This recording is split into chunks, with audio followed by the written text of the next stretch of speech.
We're recording now as we speak. I'm just going to get this first camera up in the hizzy. Chris, my brother, welcome to the Crucial Journey podcast. How you doing, son? Fantastic. How are you? I am freaking rocking, son. It's been a long time since we did the last podcast. Absolutely. I had some really good comments from the last one we did on YouTube. People really found it interesting. And yeah, they weren't too pissed off about the fact that you've stolen my name, which is strange. Because I go by Krishul, you go by Kriskul. And look, if I was in the business of I don't know, like creating technology and shit like that, it's almost like an infringement, all right? You can also have that in. I mean, you don't have to be a technology dude to have infringements on. No, but I don't like copyright. I think copyright holds too much back. Damn straight. Look, I'm not one of those types. I'm all about freedom of information, freedom of ideas, and all that kind of stuff. So you can use my name. It's cool. It's copacetic. If you want to be the fake ass person that wants to nick my name, I'm not gonna have an issue with it. That's right. I can change my voice slightly. Stand in front of. I'll just get a cut out of you, and then I'll do my own podcast. It's all good. I recently received a comment about the Crucial Journey, like why Crucial? And I thought I would explain. Crucial is what you call a portmanteau. It's basically an adjoining of two words. And I used to have this habit of naming things after myself back in high school. I would say Krishtastic and Krishawesome and stupid things like that. And one time in maths class, the maths teacher was talking about how it wasn't cool for kids to be a fool in this day and age. Kids are always trying to be silly and fit in with the status quo. And one of my friends, knowing this was the kind of remark I would have made, said, "Yeah, but it's cool to be Krishul." And I'm like, yeah, it is cool to be Krishul. And you don't talk about yourself in the third person. Chris wouldn't like that. I do that because I tend to be an egomaniac, but it tended to catch on. So that's the name of this podcast, The Crucial Journey. Krishna, obviously, and the word cool. Anyway, ladies and gentlemen, freaks and geeks, let's get this show on the road. This is The Crucial Journey, where we talk about nonsense, have conversations about metaphysics, technology, a lot of the things within the Zeitgeist movement. We've got a lot of people that are in the Zeitgeist movement to check this out. Let's get this ball rolling. Boom shakalaka. Now you put water into a cup. Okay. It becomes the cup. You put water into a bottle, it becomes the bottle. You put in a teapot, it becomes the teapot. You like now my water theme can music flow, and or it can crash. Great speakers that I have on this. I've watched a few. They've been really good. I was just talking about the things All matter is ultimately I quantum have had some pretty energy amazing speakers that on this originates pretty from awesome another podcast. dimension. Eventually, intelligence Okay, will become let's do this some- thing. Here we are, and look at your sexy face. And damn it, you've frozen up. That's because I haven't taken this thing off properly. Just hold up. Let's try that again. And there we are. Wunderbar. Here you are. Chris, my brother, you are quite the knowledgeable son of a gun. Every time I speak to you, I learn something. And every time I'm trying to impress you with my knowledge or some new thing that I've discovered, you're like, yeah, I know that. I'm like, try some kombucha tea. This stuff is really good for you. Like, yeah, there's a kombucha tea, places down the market. I've tried that before. Bro, you got to check out this new situation in Fukushima. It's like crazy. You're like, yeah, man, I know all about that. I've been like on this for the last couple of years. Yeah, well, see, if you know someone who's into sport, right, and they're full on, they play football, they follow football, and they don't just follow their own team, they follow every team in the AFL, and they could say, oh, the physical fitness of that particular player, which isn't even in their team. They know the stats, and I find that amazing that people put so much time into that. Where mine's the opposite. I put so much time into researching things. Like that's the kind of stuff you should be looking at. So if someone was to sit there and talk all day about sport, I could talk all day about I could talk about Fukushima. We could do 2 hours on Fukushima. We dip into it today for sure because there's some really bad things going on over there. Damn straight. Have you always had this tremendous thirst for knowledge on all these current hot button issues, or is it something you fell into when you got into the Zeitgeist movement? Well, not really. Before this, the stuff I used to research on the internet was stuff that I used to build. I build a lot of stuff. I'm a hands-on guy, so I'd research a topic, and it might be something I want to make, like the fluoride water filter that I built, which we're nearly finished. We're just doing testing now with Sunny, and that's been it's been really interesting because you're not just building it, you're engineering. I'm not an engineer, but I'm engineering it, and it's intense.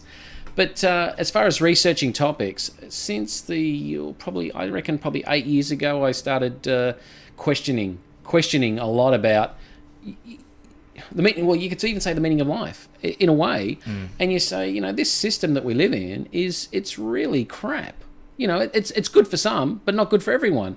And in a planet like ours, it should be good for everyone. I mean, everyone should have at least a decent base of living. They should be able to have food, water, and shelter. And education. And you listen to these little Indian girls and kids overseas.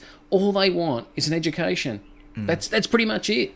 Yeah, it's funny how most people don't start questioning these things, like why we're here and all this kind of stuff. I feel as if the society is set up in such a way that you're so caught up going to work, so caught up dealing with your family, so caught up just getting by, that your mind doesn't have the time nor the energy to gravitate on these larger questions at hand. People get drawn in. People get drawn in because they're so busy with I bought this house, I got to pay it off, and I'm a job and my friends, and sport is the ultimate distraction. And not governments, but they've been using sport as a distraction since the day of the Romans. Like, let's go to the Colosseum, and have a couple of gladiator fights. That'll keep their people's mind off the food rights, your history. That was the general idea of the Colosseum, to distract them from the larger issues. Otherwise, they would have had uprisings. And in Australia, let's keep the people in peace. And in Australia today, stupid things. In Australia today, it's the same thing. People are so focused on sport. As soon as football's finished, it's cricket or it's golf or it's something else. That they got so much on their mind, and their only input into what's happening around the world that could be life changing is the news, the mainstream news media, which it's so disgusting. It shouldn't even be called the news. It should be called some crap I made up today. And and the only truth in it, really, when you watch the news, the only truth in it is the sport at the end. That's the only truth. Damn straight. That's why I haven't watched it the last couple of years. I think people are turning towards other media sources. I think that's happening. But a lot of people, if that's their only input of what's happening around the world, then they don't have a position to have even an argument or a comment on anything because there's nothing there. There's nothing there with substance unless you research it. Full stop. Yeah. A lot of people would make the argument, though, that relying on these other fringe news sources is just a waste of time. I mean, wouldn't you rather get news from the mainstream? A lot of people that are into the general status quo, they make the argument that these fringe sources of information that people like us, the weirdos, the activists, get our information from is unreliable, and you guys have a warped idea of what's going on. Well, you really believe the government is conspiring to take over the world and do all? You guys are crazy. Well, no, that's fine. That's a great comment. But at the end of the day, like my grandfather used to say, way before the internet, I think he died before the internet was even invented, but he used to say, when I pick up a newspaper, I look at the heading and I read the first 3 lines. That tells me roughly what's happening in that country, right? He goes, everything else is just something that there's no facts in half of it. It's something that the reporter's written in. It's just the filler, like the bullshit. He said, so the first 3 lines tells me something's happening in there, but really at the end of the day, if you want to know what's really happening there, you have to research it. Full stop. So anyone who's basing an opinion on what they saw on the news that night, it's empty. There's nothing there. Or what they read in the Herald Sun here in Australia, a major newspaper. There's nothing there. So when you say research, obviously you have a system in place of extracting the truth from the bullshit. And do you get your information from different sources? For sure. You always must watch. You've got to watch where you get your information from, and you can take some of it in, and then you can go, all right, that was interesting, and then you can research that again. You can jump on that, and then like in what's happening in Syria right now, the information coming through on the mainstream media is so Absolutely. It's disgusting. But then there's a girl in Syria that's reporting on the ground of what's happening in her town. I mean, it doesn't get much more than on the spot of what's really going on, even though that she might have a slightly adjusted view based on her religion or her political views. But you can still see what's going on the ground over there. I mean, so... Absolutely. Yeah. It's so tricky in this day and age. There's so much freaking misinformation. Whether it's health, whether it's politics, and cornucopia of other topics, I find you'd think that there are certain things that are definitive. They're like, look, everyone knows that certain foods are bad for you, but you find that there is always another side that has got just as much scientific research that is saying the exact opposite. And it's really hard for people to get an idea of what's right and wrong. If you want to talk about food's fantastic, because at the end of the day, you can go as a topic as far as what's good and what's bad for you. Who's paying for the research? I mean, at the end of the day, straight away, who's paying for that research to say that eating tons of meat is great for you? You know, it's good for your body. Well, it's sponsored by our farming industry and our produce industry. A classic topic to go into in this is Monsanto, because I got into this big discussion on my page just a while ago about whether or not it was bad for you. I just put down this little meme, right, which I hadn't done that much research with, but a few of my friends had, as to certain companies that had used genetically modified foods, and as a result was saying these are Monsanto companies, you should avoid these companies. And look, if a company's obviously used genetically modified foods before, there's a good chance they're probably going to use it again. And some people got really annoyed with the notion. They thought I was perpetuating misinformation, this idea that, first of all, that genetically modified foods are bad for you, and that these companies were Monsanto company. Obviously, they're not owned by Monsanto, but the fact that they've used it before, it was basically saying you probably want to avoid these companies because they have used these foods. And we got into discussion as to whether or not GMOs are good or bad. And here's the thing that really pisses me off, right? Like, look, fair enough, you can make the argument that GMOs are completely safe, they're fine, because it's a very contentious issue. As you know, the companies that have been funded by Monsanto, that have actually done a lot of the research, are saying that it's completely safe, right? Yeah. But one of the most ridiculous ideas that have been perpetuated, and I've heard some really legitimate people, authorities, make this argument on so many different podcasts, and I'm like, You're just simply wrong. Like, there is no other way of looking at it.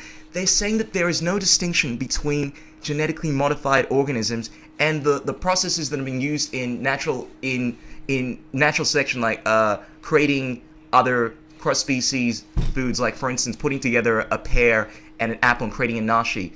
And it's just the definition of genetically modified organisms. I actually had to go and show people the definition. You're using certain techniques in order to create these things. They have not been around for that long. They've only been recent things. And what people fail to understand is that the main process that you were using in genetically modified organisms, I mean, there are a few, but one of the most common ones is inserting a bacteria into an organism to weaken its genetic structure. So you can take the enzyme off another organism, like, let's say, a fish that doesn't freeze up, right?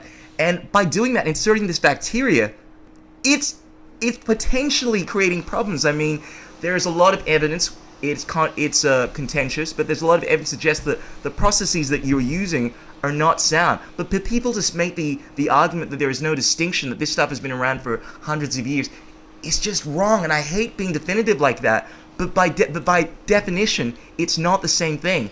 And I had to educate people about this. But see, most people don't understand. And it's really simple. Like, you got to understand that every corporation on this planet is motivated by one thing, and that's profit, right? Yeah. And they don't like competition. Now, you can say competition's good and all the rest of it. They don't like competition. Monsanto doesn't have a lot of competition. But there's one thing that would kill Monsanto tomorrow. Label it.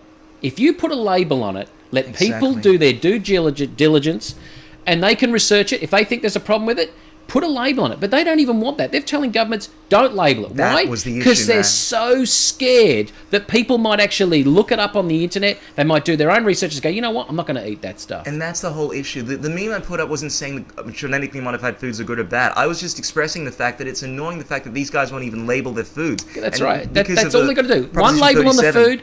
Look, they give us nutritional information on cans of food and on all types of stuff. You know, anything that's processed, there's nutritional information on it. So why can't you put on it GM product or GM not? Let people make the choice, but they don't want that because they're going to lose profits if that information is on there, because there's a certain group of people in society that are not going to buy it. Full stop. Well, Chris, what do they say? What's the reason as to why they won't do that? Do you know what they say? It's straight away. It's about profit. No, but this is the official statement. They believe that it's going to cost too much money, and people aren't aware enough that it's going to confuse people. Well, it's going to confuse people because there's information out there that says that this stuff is not what it is. And I understand that totally from their point of view. But I'll give you a perfect example.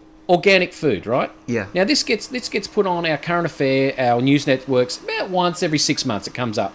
Organic food, and this is the subject they come from. They go, What's the difference between organic food and non-organic food? And the same, they put it in a sandbox, and the sandbox is we've got people in lab coats and they're testing it, and they go, there is no nutritional difference between organic food and non-organic food. And you know what? They're probably 100% right. There's no difference. You think so? Yeah, there isn't. And you know what?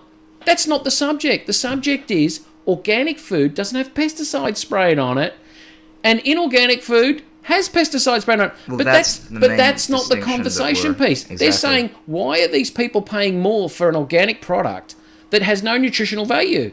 They're not buying it for that reason. They're buying it because it's not sprayed with pesticide.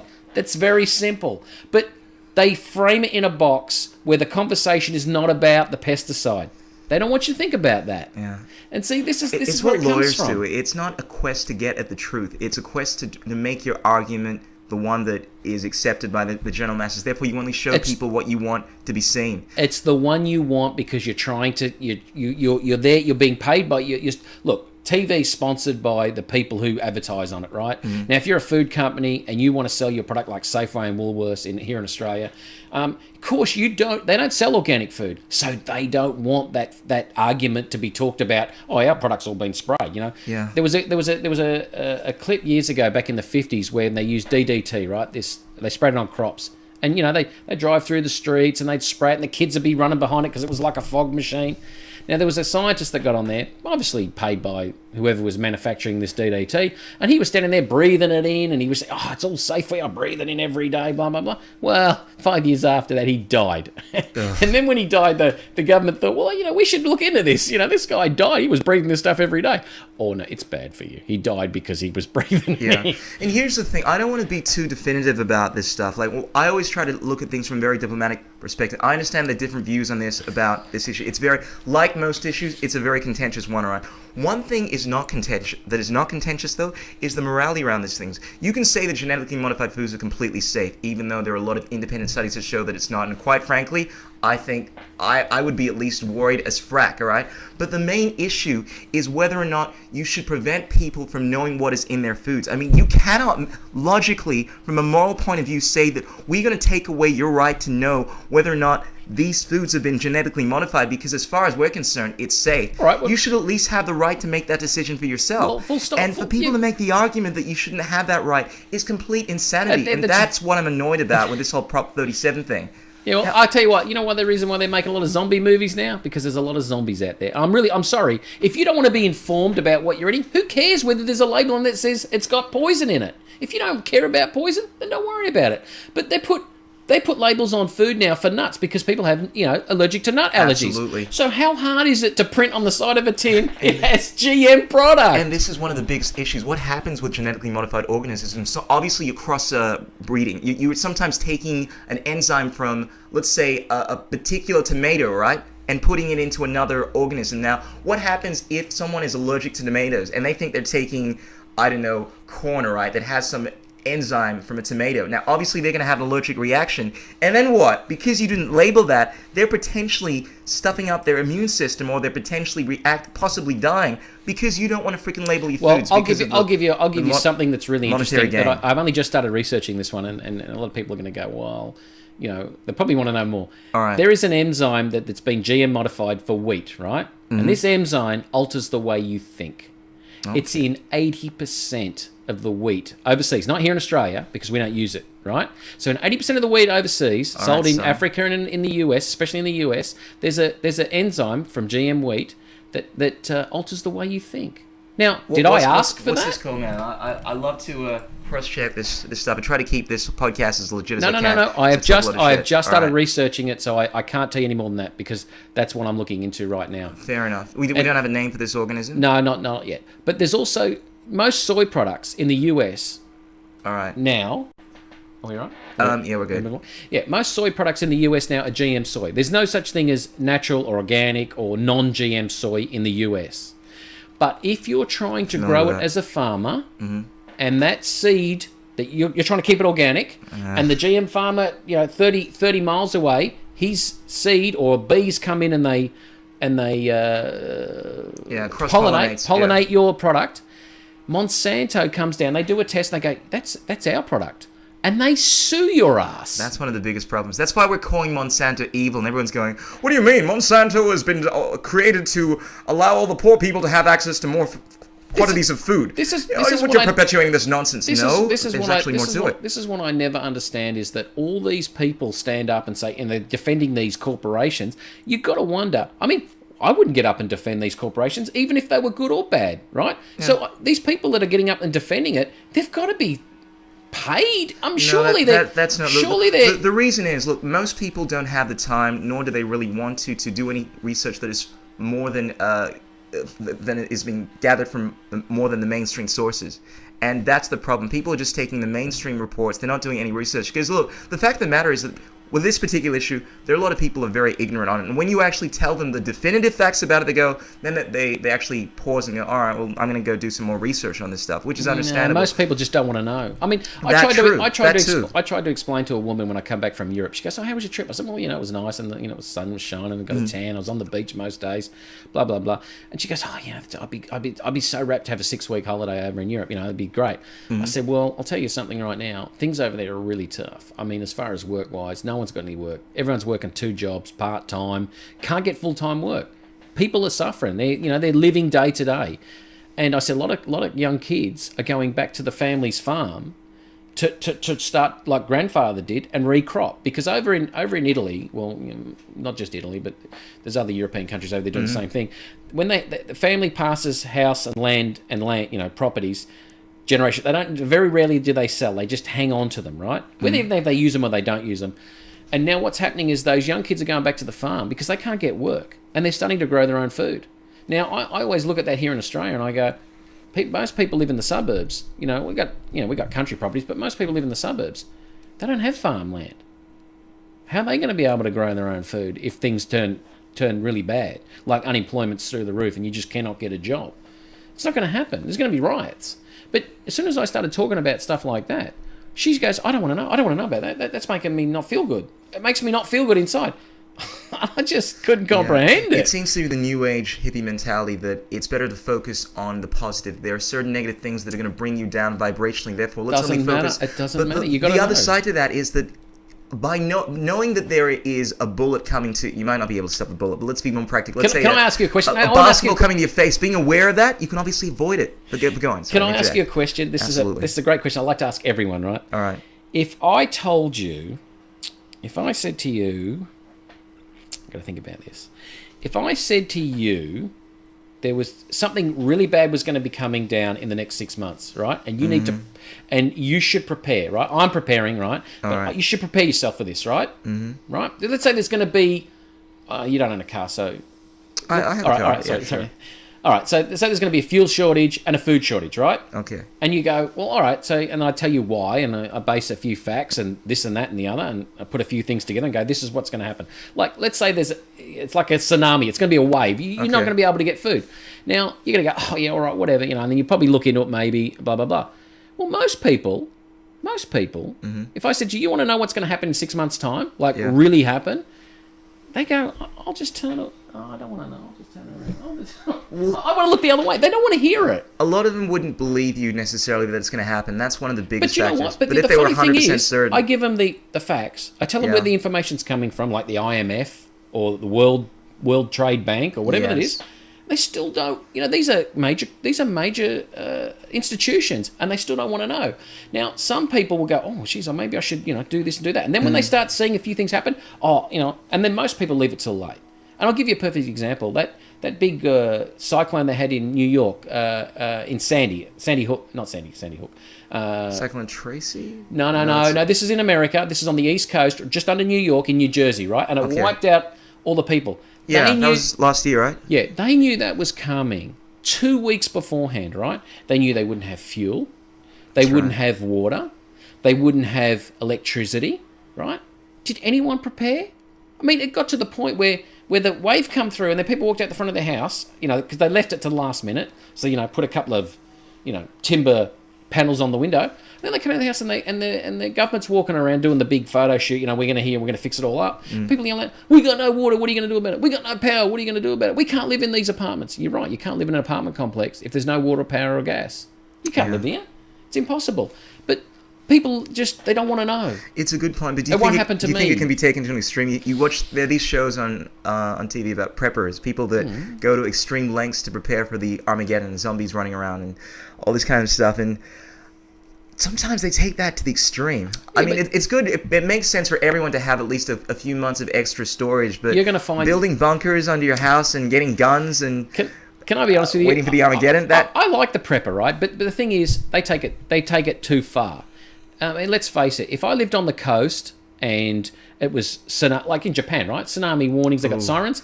Well, I might be living a little bit higher up in the mountain, or I'd be building my house in a way where it was more, it wouldn't get taken out by a cyclone. Yeah. Like, instead of making a steel roof with a wooden frame, I'd make the whole thing one big concrete bloody dome. Let's talk about Fukushima, because this is a perfect example. This is a scenario where we know, not just people like you and I that actually want to do some research and know what's going on, but the general mainstream sources of news are actually telling you that the situation there is pretty damn bad. However, a lot of people in Japan are like, oh, it's okay, it's fine.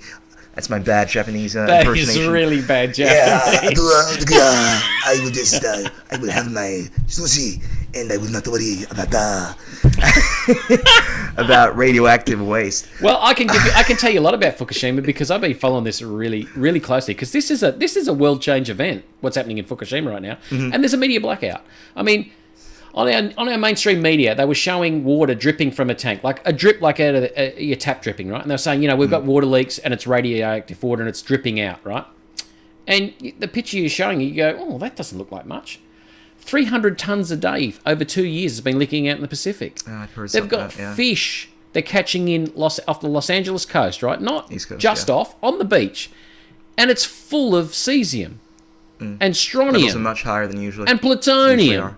And you can't eat this stuff, or you'll get cancer in about 12 months and you'll be dead. Yeah. So that's what's happening up there. And the problem is that it's not something that has been rectified. It's going on a daily basis. Well, the people that are doing the repairs to these plants is the company TEPCO itself. And as far as I've been told, they've been using these mafia contractors, like these Japanese crime mafia types, because there's a lot of money in doing it, and they're sending people in there, and you only be exposed to that sort of radiation levels inside that plant for about 4 hours for the rest of your life. That's it, full stop.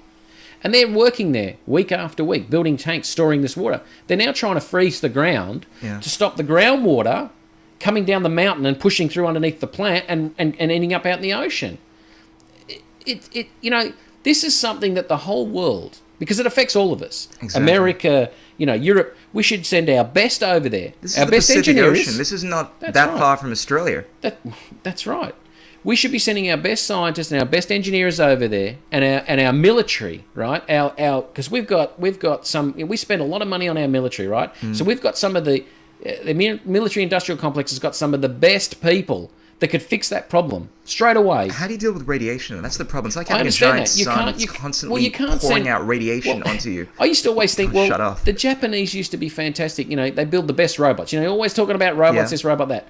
Well, why don't you send robots in there to fix it? Well, guess what? The radiation will fry out those chips in about 5 seconds flat. So it doesn't work. You can't shield the electronics from the radiation. Absolutely.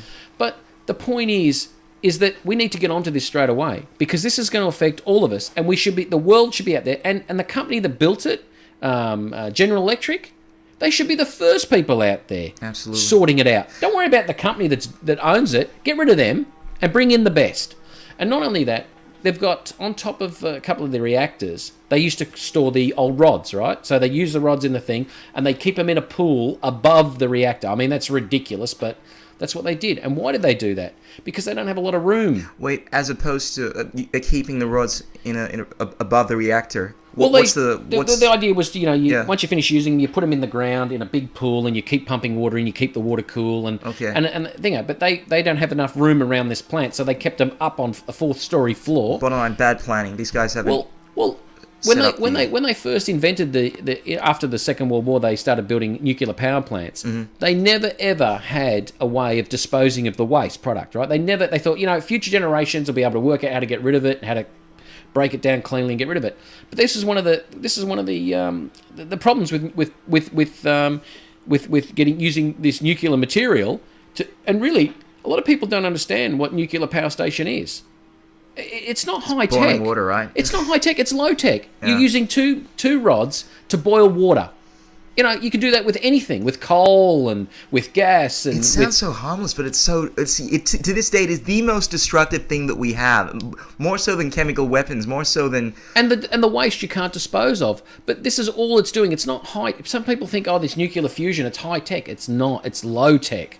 The problem is they never had a way of disposing of the waste. And now we've got all this friggin' waste sitting up on top of a 4-story building, and now they have to remove it manually. Something they used to use a computer to do, but now they've got to get a crane and start pulling these rods out, keep them immersed in water, and make sure they don't touch one another. If they touch one another, the whole lot goes up like a bomb. Yeah. Right? It's ridiculous. I mean, without a doubt, we could sit here and talk about new approaches of preventing this from happening again, but...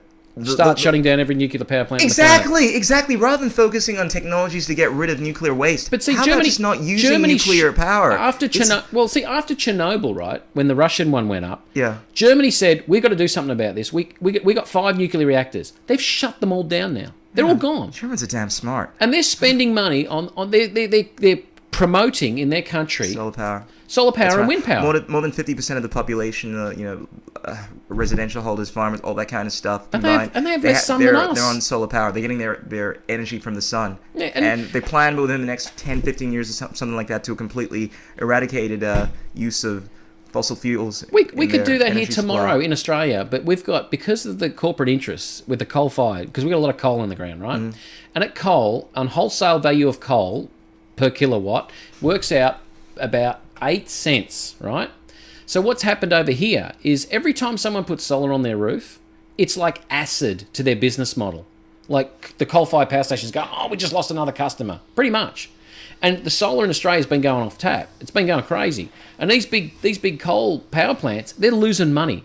And it's got to the point now that the banks, right, won't even lend them money to keep their infrastructure running, let alone to spend money on new infrastructure, because they look at their business model and they go, your business model, which was locked in a vault, is now eroding away before your eyes.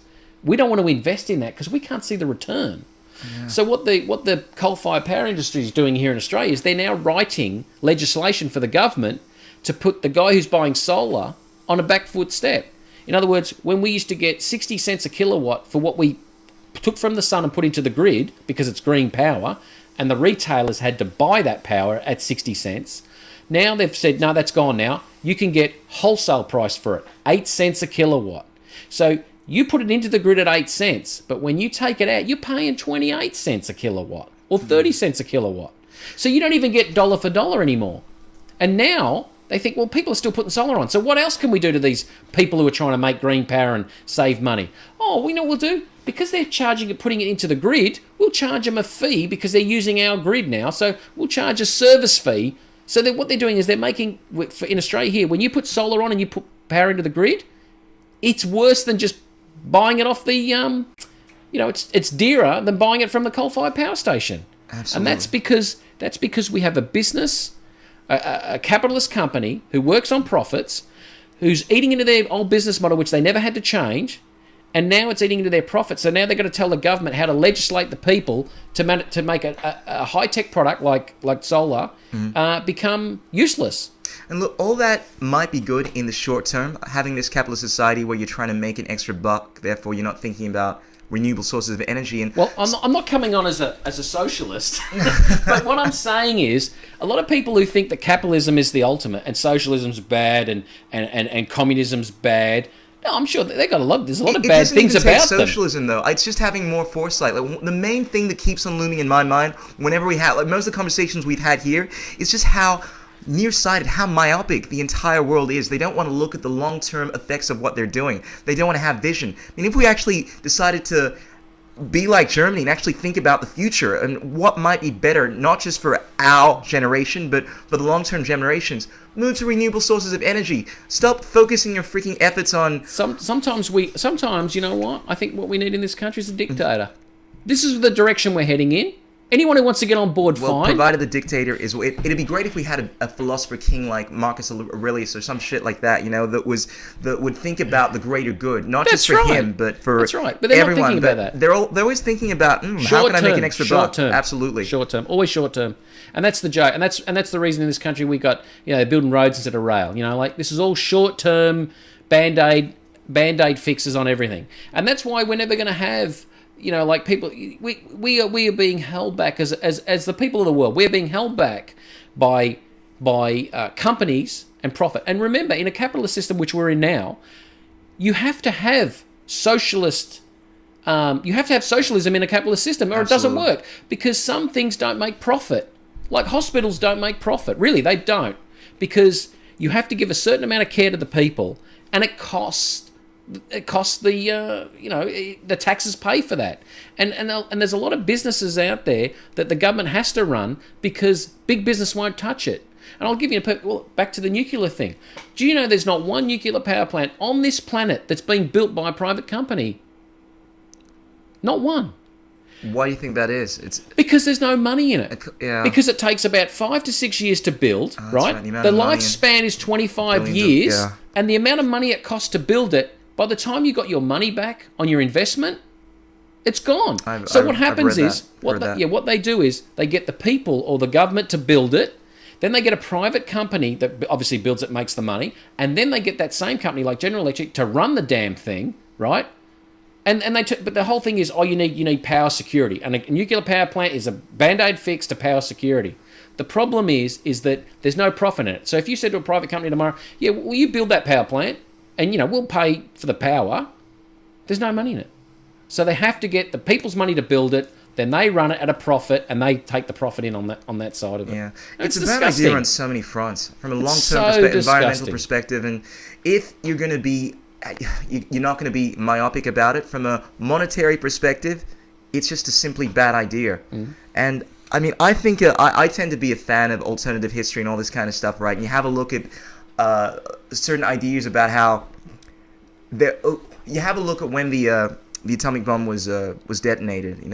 Oppenheimer made this quote about how I think he was asked what he thought about the atomic bomb and if we'd ever seen anything of this magnitude, and he was like, well, of course, in modern times. And it was it kind of led to the idea that we had seen these destructive weapons like that, quite possibly. He was a fan of the texts like the Vedic texts like the Mahabharata, and they're talking about the way they describe it, they're talking about these weapons, nuclear weapons, the mushroom effect, the fact that when these weapons were used, you would see certain animals turn white, and you wouldn't be able to eat foods, and all of this. There's so many themes that are within nuclear weapons and waste and all that kind of stuff was prevalent in these texts. And you actually go to certain sites around the world and you do the carbon dating. Once again, I know that's not that reliable, but you see evidences of radioactive tactites and things like that. This is when rock basically freezes up and turns to something like glass or something like that because of the radiation. And the idea is that it's quite possible that we've seen these weapons before, like from the 5,000 years ago. Thousands of years ago. And the fact that there are still levels of radiation, not that we need this as evidence to show that radiation it lasts a long time, but it's very clear that when you use radioactive weapons, that this stuff lasts a freaking long time, and it has such a detrimental effect on the environment. And the idea that we're still making these weapons in this day and age, when potentially it's gonna if we do have a meltdown where it's like you can't go into this area, it makes me think, what the frack is wrong? Don't you learn from history that this is a freaking bad idea? Do you know what the funny thing is? Look, there's one thing on this planet that if we had tomorrow, and it exists, right? And I don't care what anyone else says, there is so much, there's patents for it, right? That have been, you can go and chase them up and do this research on it. There's patents out there. There's hundreds of them for energy. I'm not saying free energy, because I'm going to get a lot of people going to go, oh, there's no such thing as free energy, and they're going to quote thermodynamics, and they're going to quote this and quote that. Yeah. It exists, right? When you say free energy, though, what do you mean? Like, do you mean, because I know that, you can say that basically the sun is free energy. The fact that we're that's right. So you put a solar panel on your roof and you're dragging it down. Now, I'll give you some examples, right? Okay. First, I'm going to give you some examples that I've researched, and I'm going to give you some examples, because me and Sonny touched on this on one of our podcasts, and I'm going to give you an example of something that happened in my life back in 1992, and I dismissed it because I was a young guy, and I was thinking about girls and stuff, and I don't think about energy. But now, That's not a young guy thing. That's just a guy thing. Now I'm 40 years old, and these topics really interest me. And it's funny, how you go back and you go, geez, I worked at a place where they had this device, right? Now, number one is there's been tons of inventions out there and patented, and no one. And if we want to talk about the patent project and how you go through it, it's not cheap. It's not something that you just go, oh, I built this device and it's a bit dodgy, but if I get a patent on it, then I can sell it. It doesn't work like that. This is peer reviewed. You're talking about free energy devices here. Free energy devices, right? Ladies and gentlemen, listen in. This is it's gonna get Chris crazy. Cool over here discussing the details, the legit hard science about free energy. But before we start, just about to lose all credibility over here. Now, let's all right. So, all right, let's talk about my experience. Let's not talk about something that I saw or read, right? I'm talking about something that happened in my life in 1992. I worked for this company as a contractor called Ceramic Fuel Cells Technology. It's in Noble Park in Victoria, Australia. Now, I was working there and I was talking to an engineer and he was describing, this is when it was owned by the government. So the CSIRO, which is a bunch of scientists funded by the federal government to do research on any particular thing that they want to be research on. So, they do metallurgy, they might do a study on grain, how to grow grain better. So this was the department was electrical engineers, right? And they were working on a ceramic fuel cell, and it's the size of 2 bits of toast, right? So 2 bits of bread together. And in the middle, you had a membrane between these ceramic cells. You had a chemical on one side and another chemical on the other. When you heated them once you heated them once to get them up to temperature, the 2 chemicals would come through the membrane, create electricity, right? Then they would come out the top, cool down. You had to cool them down a little bit because they keep getting hotter. And then they would turn back around. They would reform together, then break away as they cooled down. Then they would heat, still retaining heat. They would come back together and create more heat and create electricity. So this cycle would go constant. But doesn't the chemical run out? No, because the chemical keeps turning around. It forms together, makes electricity, cools down and separates. So the chemical is becoming electricity. The chemical is making electricity as it passes through the membrane, right? So it's a constant because the chemical... So you've got 2 chemicals, you mix them together. Yes. They create electricity in the membrane. They travel up the membrane. Yep. Then they get... Because it's being pumped around. All right. Right? I get what you're saying, but the 2 chemicals, right? That starts off with the 2 chemicals, all right? By being heated. All right. Now, what I'm trying to... Because the 2 chemicals are that's the catalyst in creating the energy. Yes. What I'm trying to get at is if at some point they're losing the chemical component, like no. that on as any it comes through the membrane, Yeah. as it comes through the membrane, as it was described to me by the engineer there, All right. as it comes through the membrane, it creates power in the membrane, right? Then, as it comes out the top, as it cools, they have to cool it down, and as it cools down, they separate again. These 2 chemicals. Don't ask me what the chemicals are. This is 1992 what I'm talking about. All right. So they separate again, come back down the side of the ceramic cell, and they form again. The biggest problem is they had to dump the heat on these things because they get hot, right? So that's not. I don't see that as a problem because you can heat up water, boil water, you can do whatever you want, right? So this cycle continues. Now this battery, if you want to call it a battery, it's not a battery, it's a fuel cell, would last 20 years. You put one on your house, it would give you 5 kilowatts of power, which is 6 kilowatts of power, which is more power than you need to run your whole house, right? For 25 years, heating it up once, not constant, right? I must stress that this thing is only got to be heated up once. Okay. Right, so it does this thing. That sounds believable to me. It's a 25-year, I mean, it's a form of free energy in the sense that it's going to last you a tremendous time. But if you put 3 of them on a truck, right? Yeah. It would run a truck for 25 years without having to refuel it, right? Same as on a car. Put 2 of them on a car, run a car for 25 years, never have to put fuel in it ever again. And you say, well, Chris, if you worked on that 1992, where is that product today? The company still exists. It's still there. I've been following their progress since 1992, so I know all about what they've been doing. Well, that sounds highly legit to me. I think when people hear free energy, they immediately think about these perpetual motion devices that, according to the status quo, have been disproven.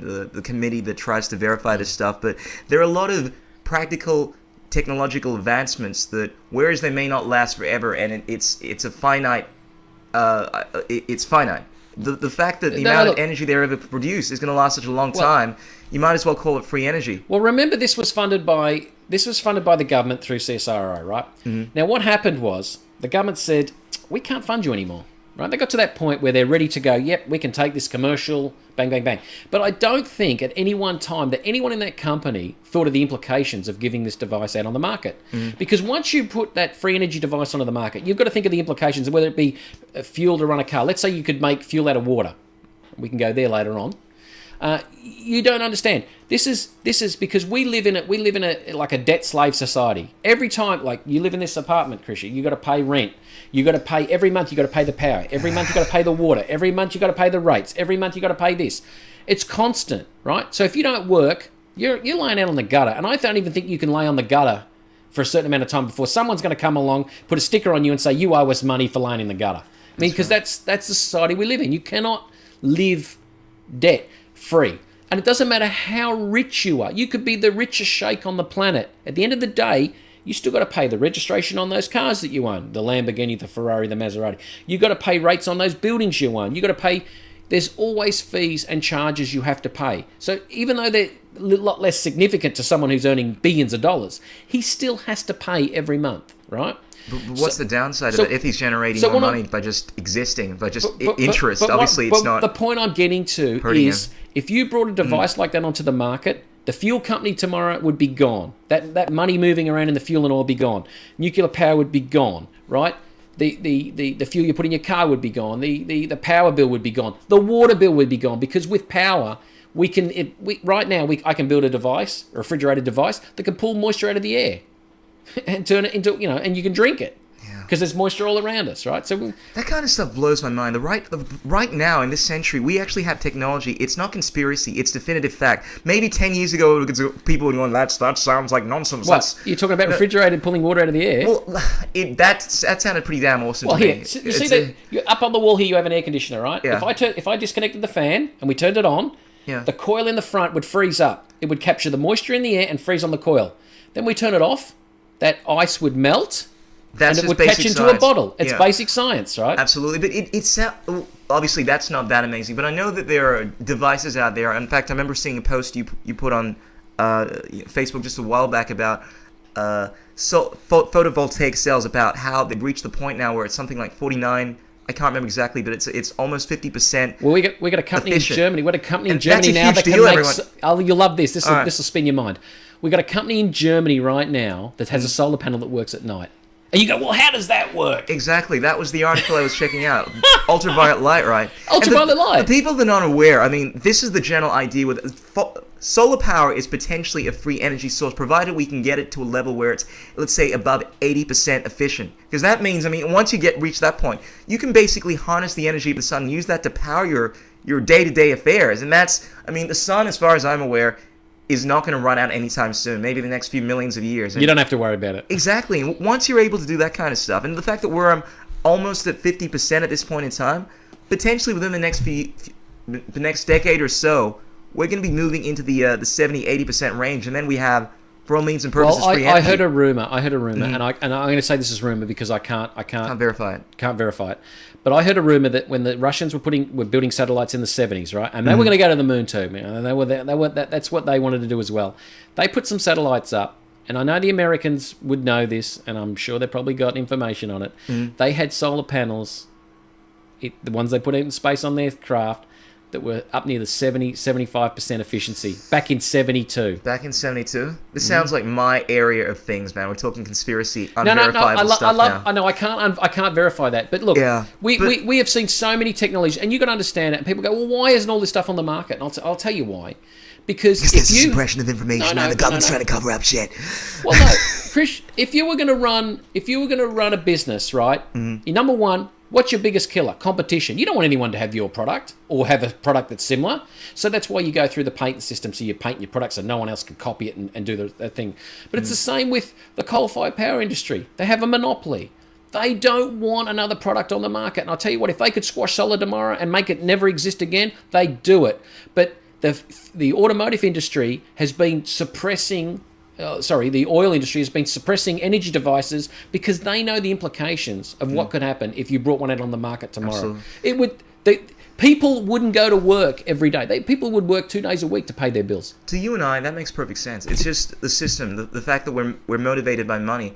I have a lot of what you call capitalist friends, though, people that are into the free market, and they generally make the argument that, look, I am in this system. At the end of the day, it's in people's interest to come up with better things that are going to be a benefit to the society. Unless, of course, you are being a benefit, creating things that are being a benefit, you're not going to make money. And they can't assimilate this idea that there is this corruption that takes place, and that at the end of the day, people are trying to... Of course it's corrupt. I mean, look, you can see it in business. No one likes the idea of competition. No one likes the idea of someone bringing out a product that's similar to theirs, because they lose their monopoly.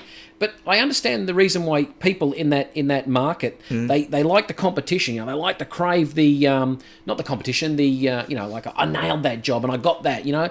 That's like sport, you know. Like, I did this, I did that, you know. Look at, that's whole ego bullshit thing it's going on. Competition. It's pretty much how a lot of people make the arguments how we're wired. We're a very competitive species. But profit. People in the Zeitgeist movement would completely be against that idea that competition is something that is a learned trait. We could get so much further in society if we come together to build things instead of competing against one another.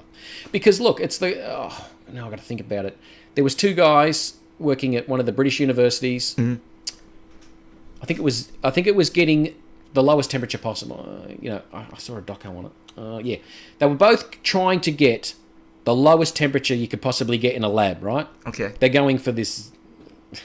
What's the lowest we've gone? I can't. It's too long ago when I watched it. But what happened was they would work in 2 different departments, funded by 2 different companies to get down, right? To get this temperature down, right? It was a competition. It was like a race to the moon, right? Now, they come together and they used to knock off work, and they go down to the pub and have a beer, and they were chatting a bit about their work.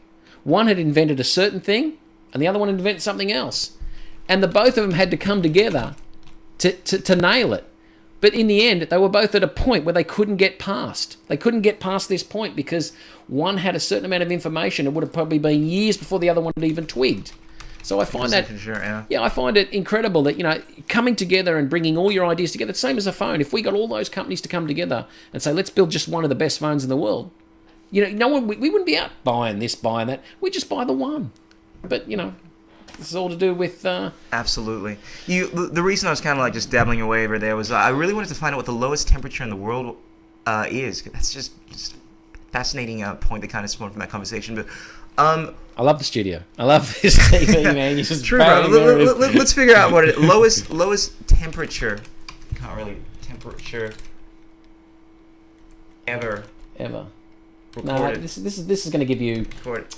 But back to your point there, I remember Albert Einstein was once asked if you had an hour to solve all the world's problems. He said that he would spend the first 55 minutes identifying what the problems were. Like, this would provide you have a room full of the smartest people in the world, right? And spend the next 5 minutes solving them. At the end... Wouldn't that be great? Yeah, at the end of the day, it comes down to getting everyone to work together to resolve the problems. That's right. Little tangential, but anyway... Let's find out what the lowest temperature ever This is going to be recorded on the Earth. We don't want that. We want the lowest temperature ever. What's the lowest temperature they've ever got down to? Ever. Yeah, that's like, you use hydrogen to cool methane, and then you use methane to cool some other gas. Coldest temperature ever created. I can't really see. Created. That's probably better. Writing from there. Let's check that out. There we go. Do we have a number over here? It's going to be. I'm guessing negative. It's going to be Fahrenheit. Negative. The American thing. Oh, negative 1,000 Celsius. There we go. Below. Here we go. Half a bit. Wait a minute. Anyway, how much temperature I've recorded is 1/2 billion degree above absolute zero. At absolute zero, the temperature is minus 273 degrees Celsius. Is that all? No, I thought it was lower than that. I mean, because obviously we can get to much higher temperatures. Apparently, it's a lot more difficult to get below zero, though. Oh, just a fascinating. No, there was a big race. It was a race between two very smart men of how to get down to the lowest temperature. And how they did it was they used a gas, and they got that down to a certain temperature, and then they used that gas to get another gas down, and then it's just. It's interesting. Yeah. I like to educate my people on this podcast. That's why that we're doing this stuff. It's great having you here, man. Most people will be going, oh man. It's so boring these Not two. at all, because usually I just talk about dribble, man, but you have such fascinating topics to go into, and this has been a really educational podcast, man. Chris, I know you got your own fluoride filtration. Yes, it's not Technology finished yet. that's- I'll tell you something. It's We're not not. No, we're still testing it. But you basically been selling the non-fluoridated water with on Sonny's podcast, right? Oh yeah, we're saying it's coming soon. It's coming soon. Oh, gotcha. Look. I'm probably going to have to sell. I got some prototype stuff there. I'm going to flog because we're really, I'm scratching every time we got to do a test or we got to send something away. It's like 100, 1,000.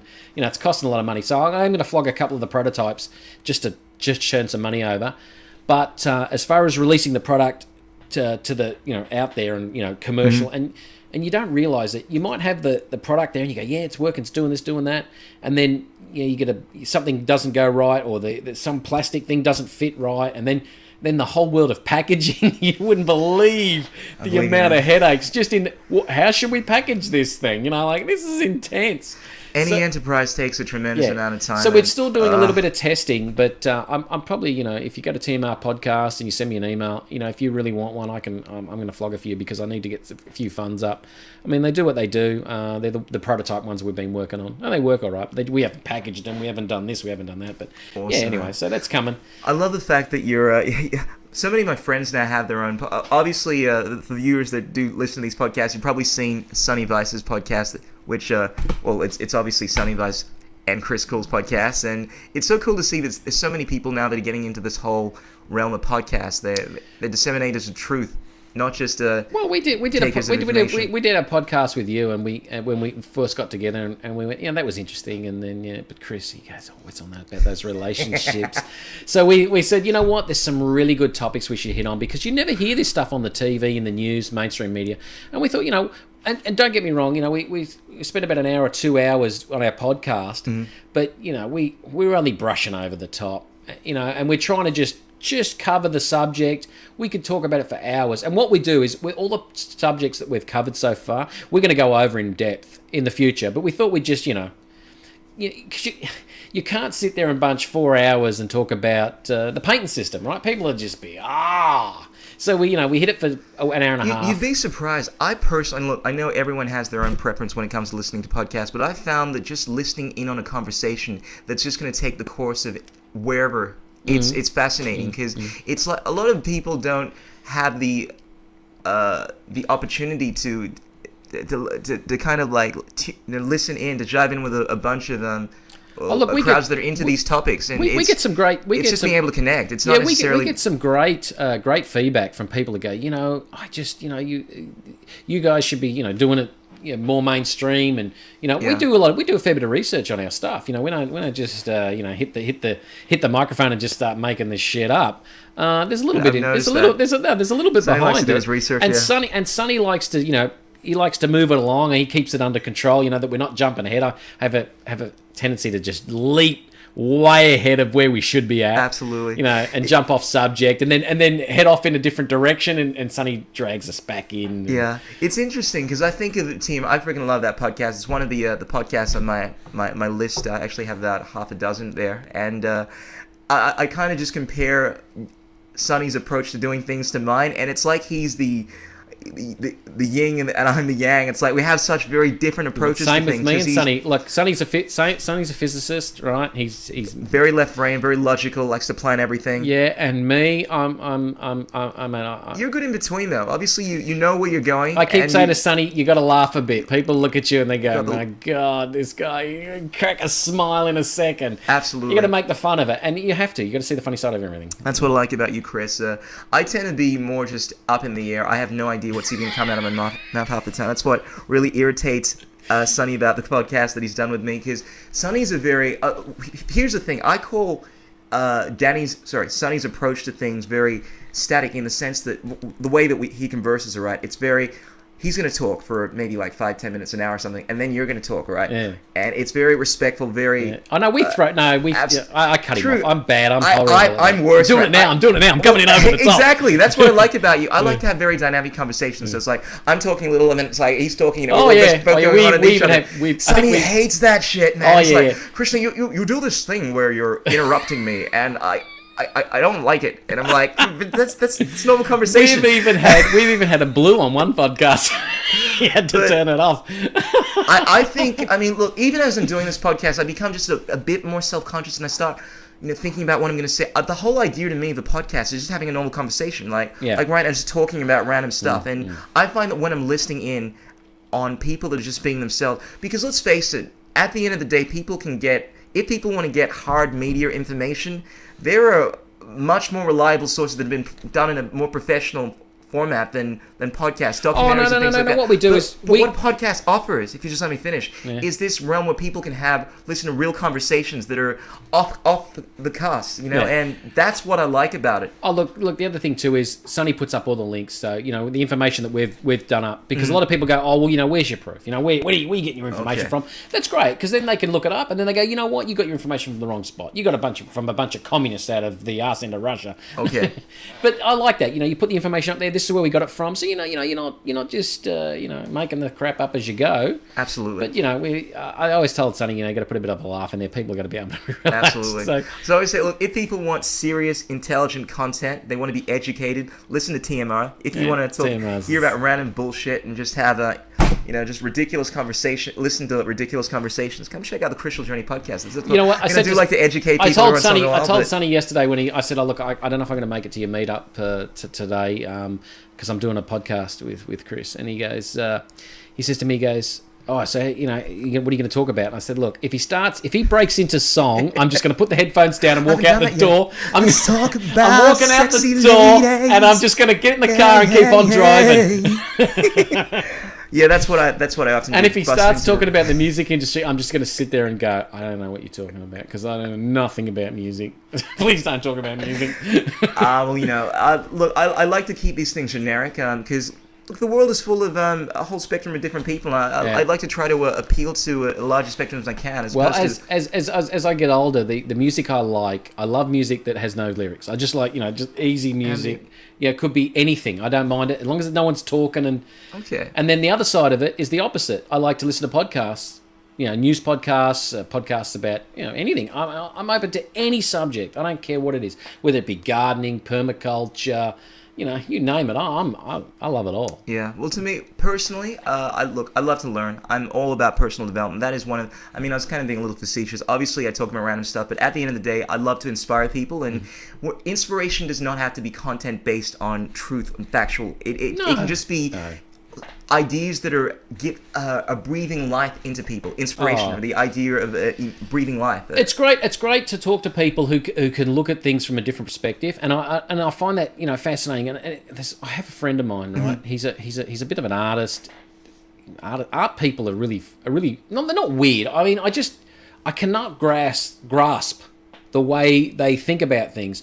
And I've watched him if I got a problem and I cannot get my head around it, I ring him up and say, look, I'm doing this, I'm doing that, and I'm not sure how this would go. And he comes at it in a direction that you would never ever even have contemplated, and he comes up with an answer, and you go, that's exactly what I wanted. So I write it down, and then I think about how he got there, and I went, oh, that's I could see that. Yeah. Then the next time I ring him up, right? Because number one, I've already tried to come it from his way, and I thought, is that the way he come at it? Did he come at it from that direction? And the second time I ring him and ask him a different question, he'll come at it from a totally different perspective. So there's no patterns with the way this guy thinks, and I'm going, I wish I could think like that. Well, I wish I could think like that. The way that you think is freaking amazing as well. Like, I see you being an engineering student, or not a student, but you're obviously more, I would imagine, more left-brain inclined. You're very logical about the way that you see things, but it takes a whole spectrum of different people to make this world work. We're not supposed to be all the same. And the fact that we have some weird thinking people out there that tend to be more right-brained, and people that are... It all comes together in making this thing work. And I tell you what, if everyone on the planet was like me, I'd hate myself.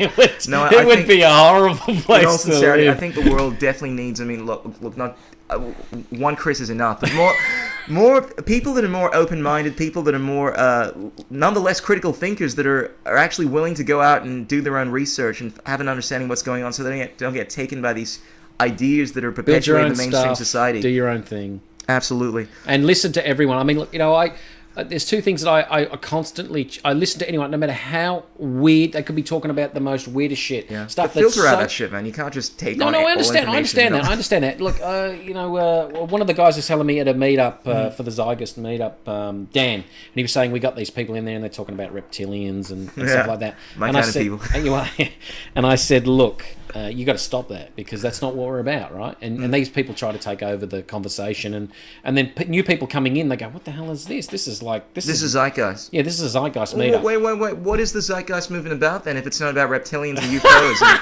shapeshifters, man, I thought I was part of something that was in line with what I believe. No, well, I said to him, Dan, you got to tell them, look, if they want to have a meetup and about reptilian shapeshifters and David Icke stuff, they should have a meetup, and you probably go because I tell you, I find that stuff interesting. Not that I. But there's not enough hard science to support. That's you guys right. are about That's science, right. tangible things. That's right. That's fair enough. But like I said to him, if they get a meetup and they want to talk about that stuff, they'll get people who come and people who want to listen and want to input. And our meetups are different. They're totally nothing to do with that whatsoever. But here's the thing, Aaron. Correct me, but feel free to correct me if I'm wrong. But the Zeitgeist movement. Zeitgeist, basically the spirit of the times, right? It is about what the people of the times are actually feeling. If the majority of the people are feeling this UFO shape-shifting bullshit, maybe that's what you guys should be talking about. But you know what? How do you feel about that? Well, no, that's fine because the great thing about the Zeitgeist movement, it's ever evolving. It's not fixed. True. It's not fixed and say, this is the communist thing, this is the socialist thing, this is the capitalist thing. Ours is ever evolving. We have a direction. System, right? We have a direction. We have a point of reference, and we're heading towards it. And don't get me wrong. We have a heap of people that come to a meetup and they go, how are we going to get from here to there, right? They've thought about it, right? How are we going to get from here to there? You can't answer that question because there's so many things happening. It could be any one of things that could point us in that direction. But we have a goal, right? We're not structured in a way that we're not structured like the capitalist system is, this, that, government, we're not like that at all. It's not that. But anyone who wants to find out more about the Zeitgeist movement, there's plenty of information on the internet. I don't have to point it out. Start with the first documentary, which is probably my favorite. That was the most hard-hitting to me because I was brought up in this, what you'd call a esoteric, occult kind of a mindset where, well, look, when I say occult, most people think, oh, that's crazy shit. The village people? Not is that at where all. you come from? No, not at all. You see, I'm going to drop some knowledge on you right now. Basically, all that means is hidden, esoteric. And this stuff was actually covered in the Zeitgeist. When you're talking about traditions such as the Gnostic schools of thoughts, we're talking about information that is not privy to the mainstream society. Therefore, when I'm talking about these ideas, when I use words like occult, all I mean is hidden. And one thing that the first documentary outlined was a lot of the ideas within religion. For instance, the Egyptian schools of thoughts, some of the Mithra. There's so many of these avatars. All right, they had so many of the same themes that kept on repeating, like with Jesus Christ and all this kind of stuff. Traits. Absolutely. And one of the things I loved about it was making these what you'd call occult, esoteric ideas mainstream. And that to me is one of the most important things that I got from the Zeitgeist movement that I really define as being part of the Zeitgeist movement. Actually, people becoming aware of some of these ideas that were considered esoteric, but are actually mainstream now about where religion comes from and so many of these concepts in relation to that. And you also got to understand that why was religion, why was it pushed so hard back in, not so much today, but back in the days, right? It's because it was a form of control. I mean, it was a way of controlling the people. And because they didn't have the education to, I don't know if I want to go down that track, but they didn't have the information to check these things out. They lived in a world of stories. I saw this and this appeared and, these are all stories based around their religious beliefs. And they had nothing else. They had no references, they couldn't think about it. It was all controlling. Top down. I think there's definitely some truth to that. I think, though, if you go into Gnosticism, that's one of the older religions. This is basically where Christianity is derived from. You learn about some of the fundamental ideas in that. It's not what you would call story-like. It's actually, the whole idea behind Gnosticism, anyway, is knowledge derived through.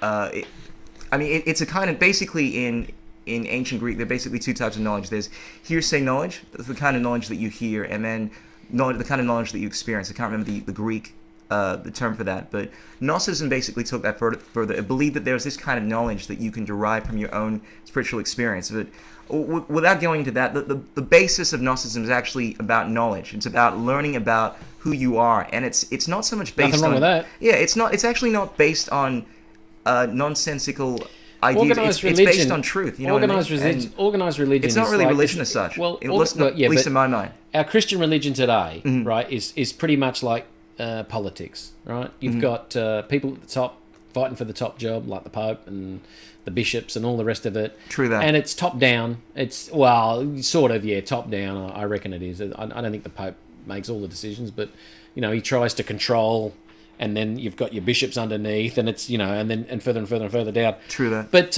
you know, even my grandfather used to say to me, he goes, Chris, you know, if you want to get in touch with your God or a God or the God or some sort of God, right, you sit down beside the side of your bed, clear your mind, and you can talk to him. You don't need to be in a big glass church or be sending money every month to some ex-used car salesman. I could not agree more. You know, you don't need that. He goes, it's all right here, right? It's not in a church. It's not with a group of other people. It's you. It's you and him, if that's who it is. Absolutely. Well, that was the basic idea in the ancient systems of what you call religion. If you have a look at the Egyptian religion, they have this matriarchal system. Look, if you want to be honest with you, and I'm not religious, right? Okay. I'm probably I'm agnostic, but I think the biggest problem today is that people have lost their ability to look inside themselves and focus, you know, on their own spiritual beliefs, right?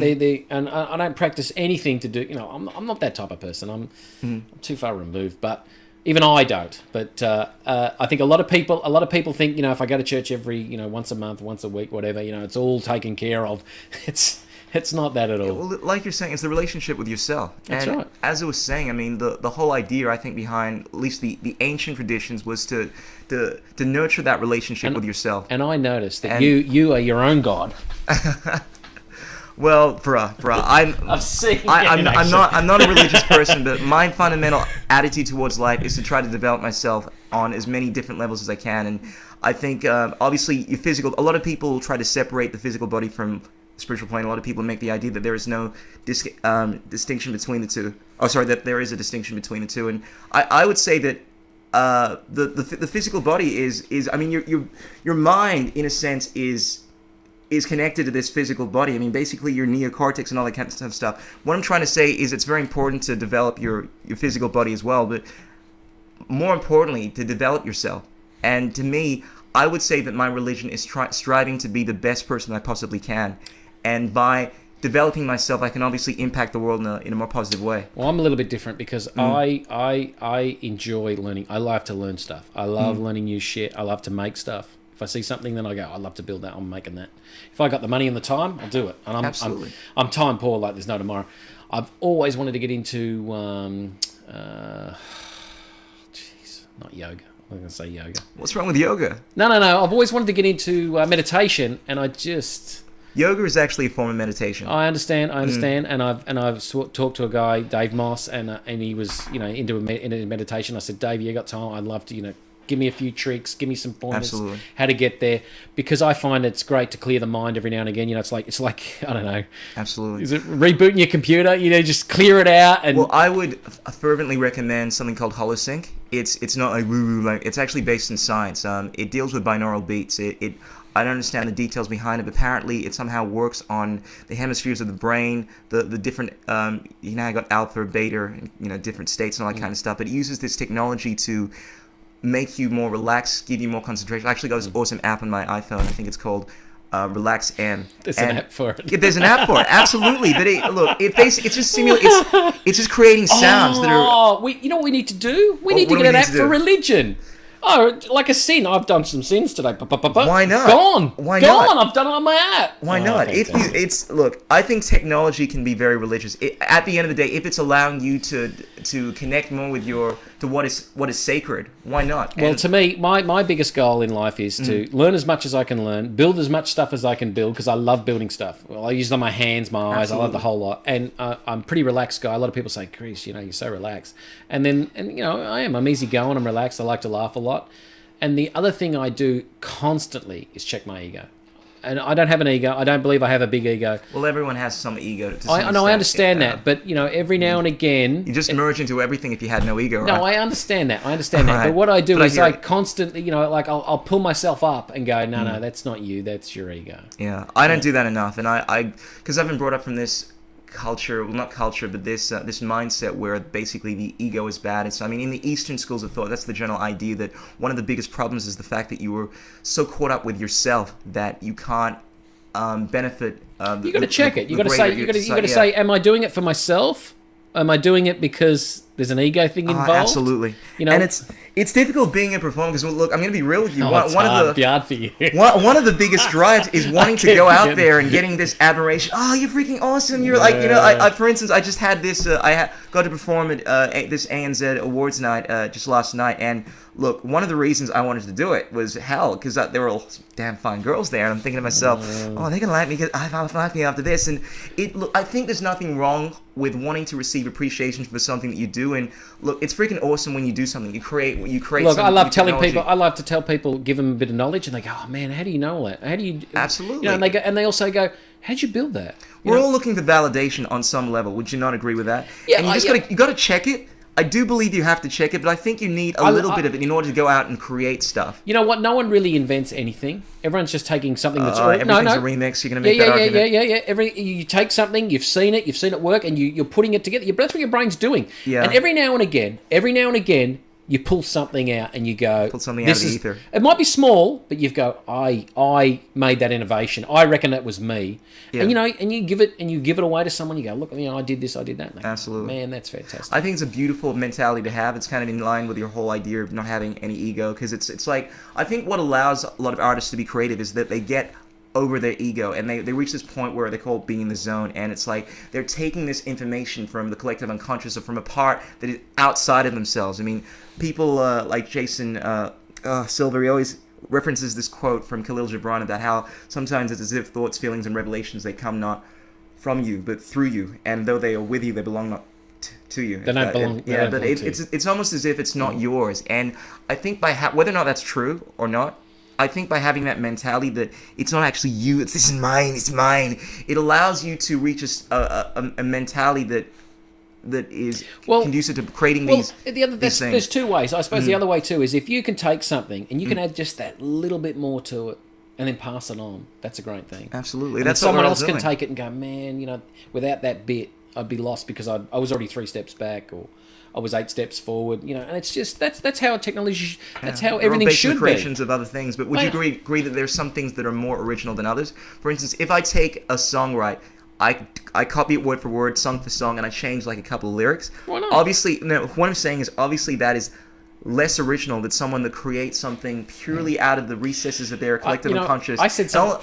I just have an issue with this because some people, like all these hippie people, all right, they make this idea that there is nothing that is original, therefore everything is just. Well, and this, you know where I'm going with this. Yeah. It basically takes away from the original expression, and I think where that is true to an extent, there are some things which are more original. I said when we started the program, I don't know anything about music, and I'm you I'm going to lie because yes, you know what? Of course you do, man. I grew up on 80s songs, right? 80s and 90s stuff, and I like a lot of 50s stuff. Real easy rhyme, the beat keeps going on. Absolutely. And I parody out loud in the car a lot of songs. I make up my own words, whatever the situation is. Absolutely. Kids laugh and I laugh, and might get 5 or 6 really good words in on a really good, on a rhythm section or something like that, and we all have a giggle. And I love doing it. Absolutely. Maybe I should sit down like Weird Al and just put it down on paper and bang a song out. It'd be hilarious. You obviously have 2 ears. Who's to say that your appreciation is less has less value than someone else's no, that's fine. But when I was 25, it's very subjective, right? Yeah, when I was 25, I wanted to do stand-up comedy, right? Because I reckon I could do it, and I don't have an issue with standing in front of people and talking. I don't have an issue. I don't have a confidence problem. What if they don't like it? I don't care. Whatever. I don't care. You don't like it, don't like it. Won't do it again. But the other thing too is, as I get older now, the thing I really love is I'm not into poetry. I'm not a poetry person, but I love spoken word. I love the way people take a word and they use it a different way, and they smash it out. Like they just the expression and the way they manipulate. They're like wordsmiths, and they manipulate it. And you know what? Every time it comes on the radio, I can't turn it off. I can't walk away. I love it. I'm so glad you brought this topic up, because you got to check out this competition. A friend of mine just last night actually sent me a link to this spoken word piece that she put up for some competition. And I was thinking, you need to enter this thing. In fact, I think I might end the podcast on this, because she was trying to get me to share this with all my friends and stuff. And I think it'd be a great opportunity to put it on the podcast.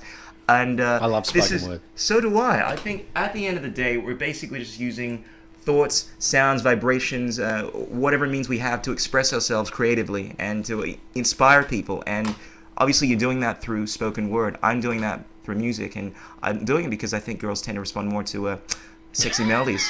Always girls more likely with to you. hook up with Always me. Damn straight, man. 90% of the stuff I do comes down to women. Something or other. But bro, let me just end it with this. Since you're such a big fan of spoken word, I thought you might appreciate this. But her name, I think, is Catherine, and actually did a really good job on this piece. She's gonna work over here. Damn internet. Let's go into It's died. No, it's still here. You put water into a cup. It's over here.